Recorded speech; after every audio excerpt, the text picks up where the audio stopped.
Selam arkadaşlar, Amerika'da bir Türk kanalıma hoş geldiniz. Bugün yine sizlere bomba gibi bir tarif vereceğim. Bu tarifim gerçekten çok önemli bir tarif. Bunu ayda bir kez mutlaka ve mutlaka yapmamız gerekiyor. Bugünkü konumuz ıspanak. Bu ıspanakla beraber bugün sizlere harika bir kür tarifi vereceğim. Bunu muhakkak özellikle yeni yetiştirdiğimiz menekşelerimiz için, yeni yetiştirdiğimiz çiçekler için çok önemli. Ben şu an burada gördükleriniz benim hepsi yeni yetiştirdiğim fidanlarım. Şöyle göstereyim arkadaşlar. Bunlara doğal gübrelerle beraber size sıkça verdiğim tariflerle beraber büyüttüğüm ve yeni yetiştirdiğim menekşelerim.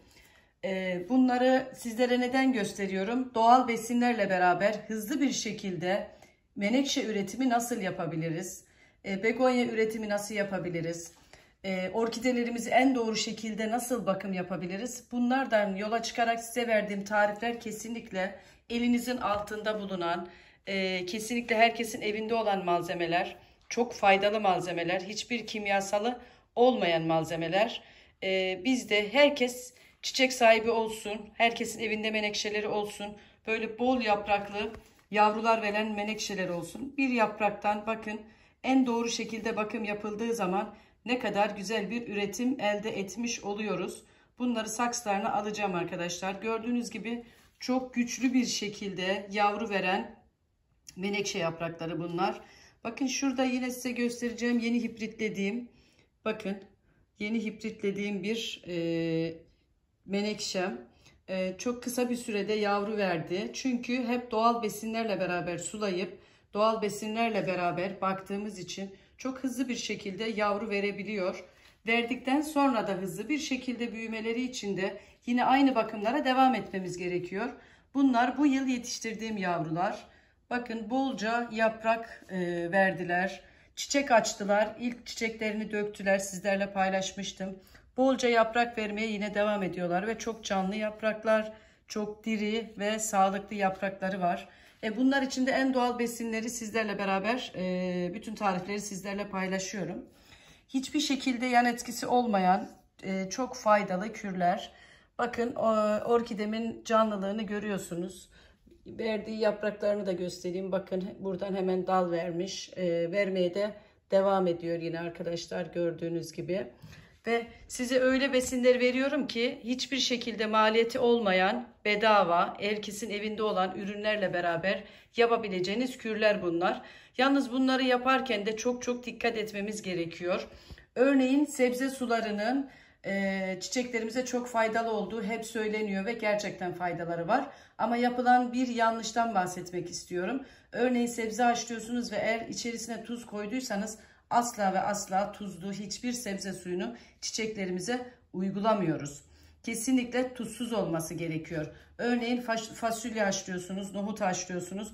Bunun sularının kesinlikle çiçeklerimize aşırı faydası var. Yalnız tuzsuz bir şekilde haşlandığı zaman iyice soğuduktan sonra tamamıyla oda sıcaklığına gelene kadar kesinlikle kullanmıyoruz.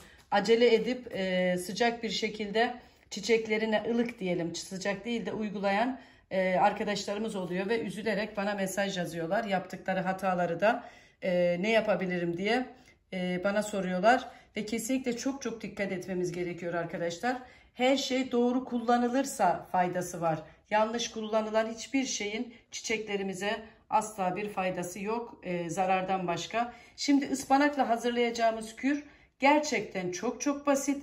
2 dakikada hazırlayıp çiçeklerinize bir ay boyunca bütün demir, çinko, potasyum, magnezyum bütün her şeyi barındıran ıspanak çiçeklerimize olan etkisini gördüğünüzde mutluluktan uçacaksınız ve kesinlikle çok memnun kalacaksınız. Yalnız ayda bir kere vermeniz yeterli. Bütün besinleri en az 2 hafta arayla kullanmamız gerekiyor sıvı besinleri. Her gördüğümüz besinleri hemen aynı gün eğer sıvı besin vermişsek bir gün önce ve onu hemen uygulamıyoruz. Aradan biraz zaman geçmesi gerekiyor. En az 2 hafta. Yani bütün tarifleri gördüğünüz anda hemen uygulamayın lütfen. Aradan zaman geçmesini bekliyoruz. Ve özellikle burada çiçeklerimizde en önemli olan şey toprak ve bakımdır. doğru bakımla, doğru toprakla beraber hiç çiçeklerinizde bir sorun kesinlikle olmaz. Doğru bakımla beraber harika çiçekleriniz olabilir. Şimdi tarifimize geçelim ve tarifimizi nasıl hazırlayacağız, nasıl uygulayacağız? Hemen tarifimize geçelim. Burada ıspanağımızı kesinlikle haşlamadan direkt olarak çiğ olarak kullanacağız. Bir miktar şöyle bir tutam ıspanağımızı, yani çiçeklerimizin miktarına göre bunu ayarlayabilirsiniz. Robotumuzun içerisine alacağız ve üzerine şu şekilde göstereyim. Şöyle bir avuç, bakın şu şekilde doğrayıcımızın içerisine alıyoruz. Şurada göreceğiniz şekilde birazcık bu tarafa yaklaştırıyorum ve içerisine su dolduracağız.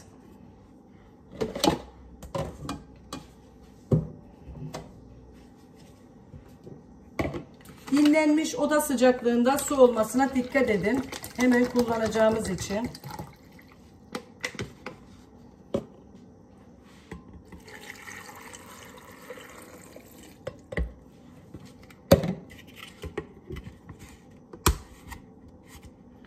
Ve iyice ezilip suya karışmasını sağlayacağız şu anda.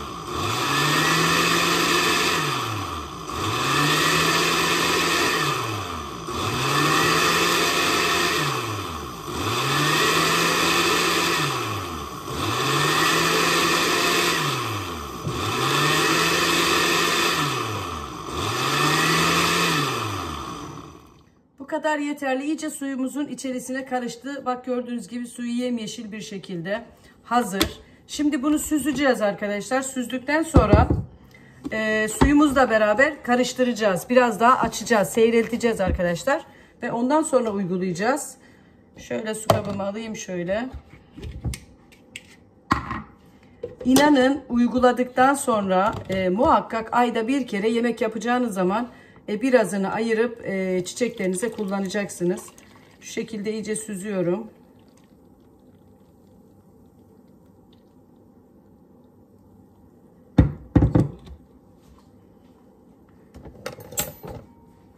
Karıştırıyorum ve iyice süzülmesini sağlıyorum.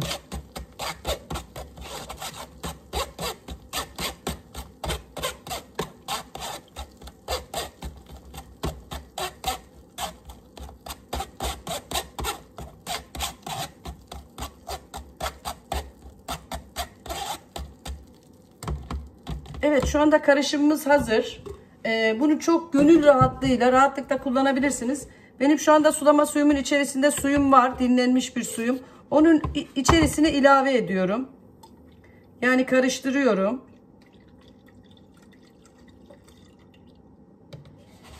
Ve içerisinde yine bir kaşık yardımıyla iyice karıştıracağım.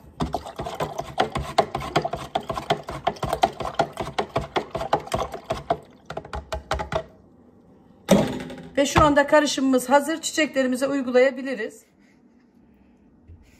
Ve şöyle alttan doğru, şöyle yapraklarımızın altından doğru güzelce bütün çiçeklerimizi ayda bir kere ıspanaklı suyla beraber şu şekilde suluyoruz arkadaşlar.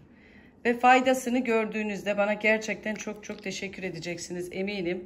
Bu şekilde bütün yavrularımıza da aynı şekilde şöyle küçücük, biliyorsunuz bunların saksıları çok minnacık, hepsine uyguluyoruz.